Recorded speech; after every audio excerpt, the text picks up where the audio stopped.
Hey everyone, and welcome back to another video. In this video, I'm going to show you how to charge the Meta Ray-Ban glasses. Now, this video is going to be particularly useful for individuals. Let's say that you just got the Meta Ray-Ban glasses.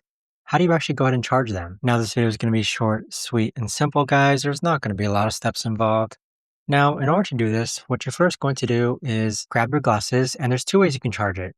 First, you can place the glasses and on this nose bridge, that's going to line up with these two prongs that you see here. So it could actually charge from the case. In addition to that, the case itself can also be charged if you turn it over and use a Type-C cable that fits into here. So with that Type-C cable, any Type-C cable will work in order to charge the case, and then the case will actually be used to charge the glasses. But that right there, guys, is the best and easiest way that I know of to actually go ahead and charge your Meta Ray-Ban glasses. If you guys know of a better or easier way to actually do this, let me know in the comments down below. I would love to know. Thanks so much for watching, everyone, and I'll see you guys all in the next video.